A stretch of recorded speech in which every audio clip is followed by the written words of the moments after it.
राजू। नमस्कार दोस्तों, मैं हूं दीपक सिंह, दैनिक सर समाचार से।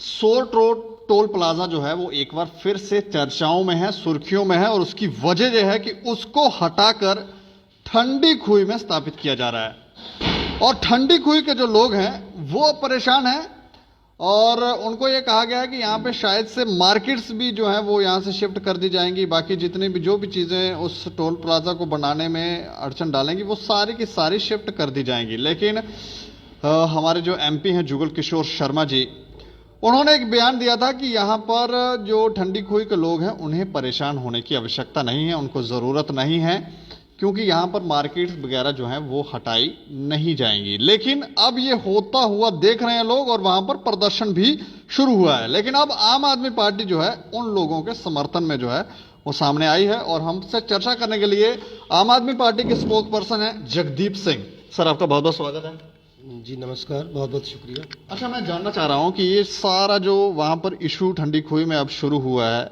उसके बारे में थोड़ा सा आप विस्तार में बताएं। देखिए, मुख्तसर शब्दों में मैं आपको चंद एक बातें बड़े स्पष्ट ढंग से कहना चाहूँगा। सबसे पहली बात तो ये कि आम आदमी पार्टी कभी भी कर वसूली के खिलाफ नहीं रही है, क्योंकि किसी भी डेमोक्रेटिक सेटअप के अंदर जब तक आप जनता से कर नहीं वसूलते तो सरकार का जो भौतिक ढांचा है वो खड़ा नहीं होता। लेकिन सवाल ये है कि कितना कर वसूल करना एक अलग बात है, लेकिन लोगों की चमड़ी छीलने पर उतर आना एक दूसरी बात है।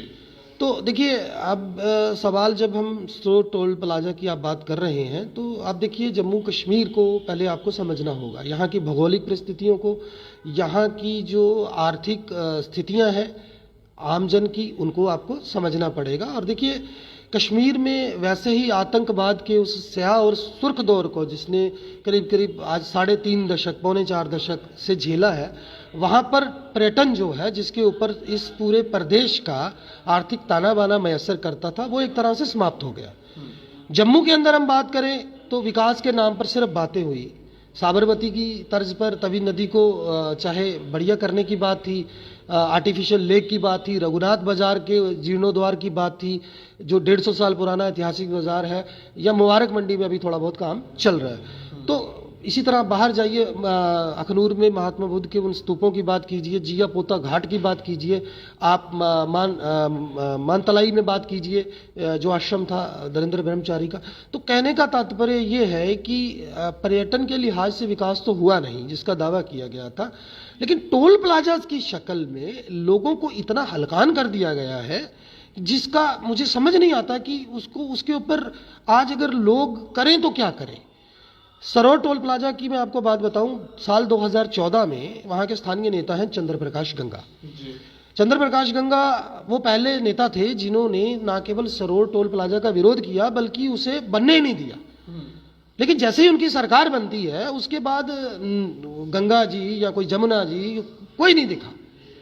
तो देखिए कितनी बड़ी विडंबना है। फिर आपने वो टोल प्लाजा लोगों के मत्थे पर जबरन मढ़ दिया, एक तरह से आपने जजिया वसूली जो है वो वहां पे शुरू कर दी। चलिए, आज स्थिति ये है कि ना ही जो है वो अपने ऑफिशियल रिकॉर्ड में, क्योंकि ऑफिशियल रिकॉर्ड में जो दूरी है वो 60 किलोमीटर की होनी चाहिए थी। यहाँ पे बन टोल आप पहले लगा चुके हैं, लखनपुर में भी आपने निरंतर प्रबल विरोध के बाद टोल प्लाजा स्थापित कर दिया। अब सवाल ये है कि इस टोल प्लाजा को यहाँ से स्थानांतरित करके ये ठंडी खुई लेके जाना चाहते हैं। तो मैं आपके माध्यम से पहले तो दर्शकों को ये बता दूं कि हमें ठंडी खुई के पिछले ऐतिहासिक जो उसकी पृष्ठभूमि है उसे समझना पड़ेगा जी। वो जो जमाना था, वो गालिब साहब का वो जो मुझे कलाम याद आता है कि वो एक दौर था जब मकान कच्चे और लोग सच्चे हुआ करते थे। तो उस दौर में एक मरहूम वृद्धा वहाँ पे थी, जयंती देवी जिनका नाम था। तो जब वो सराय हुआ करती थी तो उस कुएं के ठंडे पानी को वो बिना किसी स्वार्थ के निस्वार्थ भाव से लोगों को पिलाया करती थी। तब से वो धीरे धीरे ठंडी खुई जो है वो लोगों के बीच जो एक बड़ा उसने अपना बेहतरीन किस्म का मुकाम हासिल किया। और आज जो प्रवासी भारतीय हैं वो भी अगर जो जम्मू से संबंधित हैं वो भी आते हैं तो वो ठंडी खुई चाय पीने जरूर जाते हैं। अब सवाल ये है कि वहाँ पे 400 से करीब 500 लोग जो हैं उनकी जीविका सीधे तौर पर इस ठंडी खुई से जुड़ी हुई थी। जुगल किशोर शर्मा साहब जो सांसद हैं, जिन्हें एक बड़ा जनमत जो है मोदी लहर के दौरान लोगों ने दिया, वो आज से 4 महीने पहले आप ही के इस मंच पर बोलते नजर आए कि हम किसी भी कीमत पर वहां पे टोल प्लाजा को स्थानांतरित नहीं होने देंगे। आज से करीब 6 दिन पहले नाही का एक अफसर वहां जाकर लोगों को कहता है कि हम निशानदेही शुरू करने जा रहे हैं। देखिए, विडंबना, दुर्भाग्य, बदकिस्मती देखिए कि भारतीय जनता पार्टी के स्थानीय नुमाइंदे आज विरोध प्रदर्शन पर उतरे हुए हैं और वो सीधे शब्दों में लोगों के ऊपर, लोगों के अंदर इतना विरोध है कि भारतीय जनता पार्टी का जो लोकल सरपंच है वो अपने नेताओं को कह रहा है कि अगर आप इसी तरीके से लोगों के बीच इस तरीके की स्थिति बनाकर बैठे तो कल आपको लोग वहां आने तक नहीं देंगे। अच्छा, उनका खुद का भाजपा का ही सरपंच कह रहा है। मैं वही बताने की कोशिश कर रहा हूं, त्राही त्राही जैसी स्थिति बनी हुई है। आप 400-500 लोगों को मत गिनिए, उनके साथ जुड़े परिवारों को गिनिए, और उसके बाद अगर आप देखेंगे तो सवाल ये है कि आखिर टोल प्लाजा जो है, अगर आप नाही की गाइडलाइंस भी देखिए, यूं तो 60 किलोमीटर की दूरी होनी चाहिए, लेकिन अगर आपको कोई स्थान विशेष वैसा नहीं मिलता है या आप सूटेबल प्लेस नहीं ढूंढ पाते हैं तो ये कोई बड़ा fast and furious kind of कोई ये कानून नहीं है कि आपको उसी स्थान पर बनाना है। टोल प्लाजा ऑलरेडी बना हुआ है, अब आप उसे स्थानांतरित करके, ठीक है, आप 16 लेन जो है बनाना चाहते हैं, बड़ी अच्छी बात है, और ये भी सच है कि वो हवा में तो बनेंगे नहीं। आप कम से कम उन लोगों को अपने विश्वास में तो लेते, आप उनसे बात तो करते कि भैया अगर आपकी जगह बीच में आती है तो हम आपको ब्रॉडर रिस्पेक्ट पे इन ल्यू ऑफ दैट कुछ देंगे।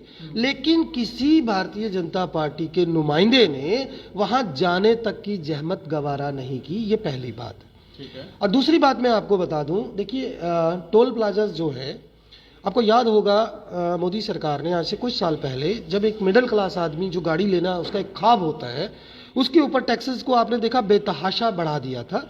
तो कहने का तात्पर्य मेरा ये है कि जब आप कोई गाड़ी लेते हैं तो उस वक्त आप एक तरह से 10 से 15% रोड टैक्स राइट अवे आपको पे करना पड़ता है, वो आप कर चुके हैं। दूसरी बात, कानून ये कहता है कि जब आप किसी सड़क के ऊपर, किसी नेशनल हाईवे के ऊपर टोल लगाते हैं तो उसे उस सड़क की लागत के हिसाब से ध्यान में रखते हुए टोल प्लाजा की दरें तय की जाती हैं। अब आप दुर्भाग्य देखिए, मैं बन टोल की बात करूंगा, ठीक है, वहां पे आप देखिए फ्लाईओवर्स बने हैं, टनल्स बनी हैं, बड़ा प्रोजेक्ट था, कोई शक नहीं, लेकिन आज इतने सालों से अरबों रुपए की उगाही हो चुकी है, तो कानूनन वो पैसा कम होना चाहिए था, लेकिन चौपहिया वाहन पे 125 रुपए का जो टोल था उसको बढ़ाकर 200 रुपया कर दिया गया। तो मेरा कहने का सीधा मतलब ये है कि कोई सरकार, चाहे वो मरकज में बैठी मोदी सरकार हो या यहां परोक्ष रूप से मरकज की ही सरकार चल रही हो, किसी जनता के नुमाइंदे को इस बात से कोई लेना देना नहीं है कि आम आदमी की जिंदगी इससे कितनी प्रभावित होती है। रही बात आम आदमी पार्टी की, तो आपके माध्यम से मैं बता दूं कि हमने हमेशा वास्तविक मूल्यों को, नैतिक मूल्यों को और जेन्युइन इश्यूज के ऊपर जो सीधे तौर पर आम आदमी से जुड़े हैं उनके हितों के लिए हमेशा अपने आप को देश के समक्ष रखा है। इस मुद्दे पर आम आदमी पार्टी का हर छोटे से बड़ा कार्यकर्ता और नेता इस विरोध प्रदर्शन में बड़े प्रबल रूप से शामिल होने जा रहा है, और हम किसी भी स्थिति में इस टोल प्लाजा को ठंडी खुई में स्थानांतरित नहीं होने देंगे, ये बात पारे की मानित साफ है। तो मतलब आपको ये लगता है कि भाजपा के लोग जानबूझ के यहाँ पर राजनीति कर रहे हैं और जानबूझ के लोगों उकसा रहे हैं, ठंडी खुई के लोगों को? नहीं, देखिए, मेरा जो जाति अनुभव है मैं बताऊं, इनमें इतनी कुव्वत ही नहीं है। आपको याद होगा, जब वीडीसी और डीडीसी चुनाव के बीच की बात बताता हूं, जब भारतीय जनता पार्टी इस इलाके में औंधे मुंह गिरी थी तो रविंदर रैना ने एक प्रेस कॉन्फ्रेंस की थी। आप अपनी डिजिटल रिकॉर्ड को देखिएगा, उस प्रेस कॉन्फ्रेंस में रविंदर रैना बड़े खम ठोकर ये कहते नजर आए कि मैंने एक चिट्ठी जो है वो गडकरी साहब को लिखी है, और उसी प्रेस कॉन्फ्रेंस में उनकी बगल में बैठे कविंदर गुप्ता उस वक्त बड़े, मैं कहूंगा कि जाहिलाना ढंग से मुस्कुराते हुए नजर आए। मतलब इतना संवेदनशील विषय है, लोगों का हित जुड़ा हुआ है, और आपकी बगल में बैठा नेता उसे बड़े एक लाइटली मजाकिया अंदाज में ले रहा है। और फिर वो चिट्ठी कहां गई, इनसे पूछिए जरा। मेरा यह मानना है कि यहां भारतीय जनता पार्टी का एक भी लीडर ऐसा नहीं है, मैं सीधे शब्दों में कह रहा हूं, जिसमें इतनी जरूरत हो जिसके अंदर इतना स्टैंड हो, इतना मादा हो कि वो जाकर वहां नितिन गडकरी साहब को बता सके कि यहाँ के सूरत हवाल जो है वो दूसरी स्टेटों से अलग है और यहाँ पहले ही टूरिज्म जो है हाशिए के ऊपर है और आप निरंतर टोल प्लाजास पे टोल प्लाजास लगाए जा रहे हो, तो लोगों में आक्रोश है। इतनी बात कहने की हिम्मत जो है वो ये नेता नहीं कर सकते, तो इनसे आप क्या उम्मीद करेंगे? और जब इनके अपने सरपंच वहां पर इनको आज मतलब इतनी अभद्र भाषा उनको मजबूरी में पेश बोलनी पड़ रही है, वो इतनी इतनी आहत है, इतने दुखी है कि मेरे को वो याद है उस सरपंच ने तो यहां तक कह दिया था कि अगर आप लोग ऐसी स्थिति रही तो वहां आओगे तो लोग आपको धक्के मार के निकाल देंगे। बावजूद इनको कोई फर्क नहीं पड़ता। मैं एक और चीज़ आपसे जानना चाह रहा हूं कि जैसे सरोर में इन्होंने टोल प्लाजा लगाया, अब हटा के ये ठंडी खुई में उसे शिफ्ट कर रहे हैं, लेकिन क्या ये टोल प्लाजा लगने चाहिए या नहीं? देखिए, मैंने पहले बताया 2-3 चीजें आपको समझनी है। जब आपको किसी सड़क पे आप जैसे बन टोल की हम बात करते हैं तो आप अरबों रुपया उगा चुके हो, तो कानूनन असूलन वो दर कम होनी चाहिए और सिर्फ उतनी होनी चाहिए जितने में आप उस सड़क की मेंटेनेंस को कर सके। अब देखिए, मैं आपसे एक और बात बताऊंगा आपको। आप सरोवर से जब आते हैं बड़ी ब्राह्मणा की तरफ तो कुछ 1.5 से 2 किलोमीटर का स्ट्रेच आप देखेंगे, और मुझे याद है मेरी तत्कालीन आरओ से बात हुई थी तो इंडियन ऑयल के एक टैंकर का तेल स्पिल हुआ था और वो पूरी सड़क जब आप उस पर चलते हैं तो आपको एकदम से याद आ जाता है जब आपकी गाड़ी हिचकोले खाने लगती है। आज कितनी देर होगी इनको सरोवर पे ये जजिया वसूलते हुए? क्या कोई मेंटेनेंस की गई? मेंटेनेंस के नाम पे कुछ हुआ? और इन टोल प्लाजास पे आप देखिए गोलियां तक चली हैं। लखनपुर में आपको याद होगा वहां पर जो बच्चियां काम करती थी उनका सेक्सुअल एक्सप्लॉयटेशन तक हुआ, और जब फिर कुछ मीडिया हाउसेस ने इंटरवीन किया तो फिर पुलिस ने मामला दर्ज किया। तो सवाल मेरा यह है कि दूरदर्शिता की कमी है, नीयत साफ नहीं है, लोगों के हितों में खड़े होने का मादा नहीं है इन लोगों में। और ये जो जम्मू के हितों की, डोगरों के हितों की बात करते चले आए थे, इन लोगों की सारी बातें सिर्फ कागजी और ख्याली पुलाव है। और आज आम आदमी ये समझ चुका है, जिन लोगों ने मोदी साहब पर यकीन करके भारतीय जनता पार्टी के वो भूमि आंदोलन में जो 1 से 11 और फिर 11 से जो 25 का ये उन्होंने जादुई आंकड़ा छुआ था, उन लोगों का आज विश्वास चकनाचूर कर दिया इन नेताओं ने। और इनके अंदर आज इतनी फूट है, जग विदित बात है, धड़ाबाजी भारतीय जनता पार्टी के आप अंदर देखिए कितनी है। सरकार यहाँ पे राज्यपाल शासन है, आर्टिकल 356 के तहत जिस तरीके से राष्ट्रपति शासन के तहत इन्होंने यहाँ पे जो शासन जो है वो चल रहा है, बावजूद उसके आप देखिए परोक्ष रूप से सत्ता कौन चला रहा है, आपको जवाब मिल जाएगा। तो सवाल ये है कि जब जनहित की बात आती है तब आप आरोप मर देते हैं संबंधित प्रशासन के ऊपर। और मैं इस प्रशासन की भी आपको एक बात बताना चाहूंगा, आपको हैरत होगी। आप ठंडी खुई की बात करते हैं, तत्कालीन जो जिला उपायुक्त थे, आज से मैं 1.5 साल पुरानी 2 साल पुरानी बात बताऊं आपको। अब देखिए, किसी का कोई मामा, कोई सांडू, कोई मसेरा भाई पीएमओ में बैठा है तो इसका क्या मतलब है कि आप तानाशाह बन जाएंगे, आप गद्दाफी और सद्दाम हुसैन को भी पीछे छोड़ देंगे? ठंडी खुई में एक शेड बना हुआ था जो लोक निर्माण विभाग ने, जहां तक मुझे याद है, या देहाती विकास विभाग ने बनाया था। अंदाजा लगाइए आप, लोगों का पैसा, लोगों के हित के लिए बनाया गया शेड, मौके का डीसी जो है उसको तोड़वा देता है। आप देखिए कैसी दूरदर्शिता है इन लोगों की, कैसी एडमिनिस्ट्रेटिव क्वालिटीज है। ठीक है, आपने कुछ सरकारी जमीनों पर नाजायज कब्जे छुड़वाए, वो भी आपने सिर्फ उनके छुड़वाए जिनके साथ आपके मधुर संबंध नहीं थे, लेकिन आप उस शेड को भी गिरा देते हैं, कोई पूछने वाला नहीं है, जो आप ही ने बनाया था लोगों के पैसे से। तो स्थिति ये है कि प्रशासन किस तरह से काम कर रहा है उस पर कोई कंट्रोल नहीं है। जहां तक टोल प्लाजास की बात है, ये लोग, इनकी कथनी और करनी में जमीन आसमान का नहीं, आकाश पाताल का अंतर है। मैं आपके माध्यम से फिर ये कहना चाहूंगा कि अब आप टोल प्लाजास लगा चुके हैं, और खास तौर से मैं सांबा के लोगों को कहना चाहूंगा, ये बात अपने जहन से आप निकाल दीजिए कि आपसे आज ये कर वसूली नहीं हो रही। गिद्धों की माफिक उन ठेकेदारों की नजर है, और निरंतर कोशिश की गई है कि लोकल लोगों को भी एक वो मंथली पास के तहत जो है उनसे पैसों की वसूली की जाए। आप मुझे बताइए, आप 20 किलोमीटर के एरियल डिस्टेंस में रहते हैं, आपको आप प्रूफ भी दे चुके हैं, बावजूद उसके आपको फोर्स किया जाता है कि आप मंथली प्लान लीजिए। सवाल ये है कि कर तब तक जेन्युइन है जब तक जनता को वो चुभे ना, और जब आप जनता की चमड़ी छीलने पर आमादा हो जाएंगे तो जन आक्रोश जो है वो तय है, उसमें कोई दो राय नहीं कि लोग सड़कों पर उतरेंगे। और आप समर्थन इस बार उनका करने वाले हैं? देखिए, मैं एक चीज और बोलना चाहूंगा आपको अंत में।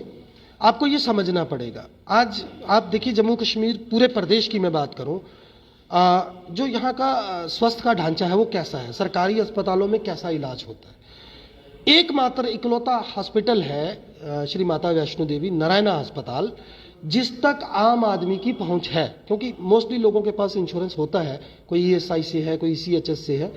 तो अब देखिए कि अगर 10 में से 3 लोग जो डायलिसिस पर है, या 10 में से 2 लोग जो कीमोथेरेपी करवाते हैं, हफ्ते में 2 या 3 मरतबा जाना पड़ता है। ये बात मैं आपको इसलिए बता रहा हूं कि मैं भुक्तभोगी रहा हूं।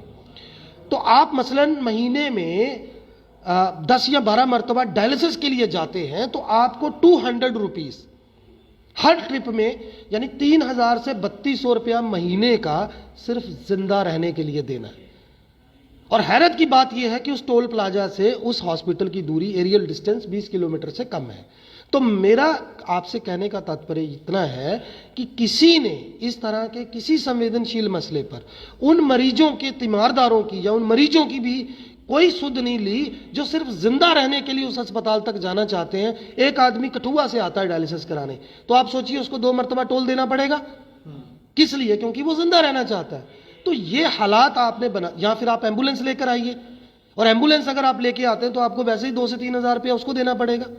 तो स्थिति ये है कि इतनी संवेदनहीन सत्ता जो है इस वक्त प्रभाव में है कि किसी ने लेश मात्र भी इस ज्वलंत विषय के ऊपर ध्यान देने की कोशिश नहीं की है।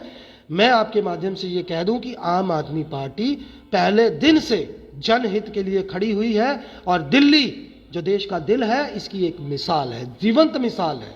और वो स्थिति बहुत जल्दी यहां भी आप देखेंगे, जब आम आदमी के लिए, आम आदमी के द्वारा, आम आदमी के हितों को ध्यान में रखने के लिए आम आदमी पार्टी पूरे गाजे बाजे के साथ, पूरे जन मत और जन भरोसे के साथ, जनादेश के साथ सत्तासीन होगी।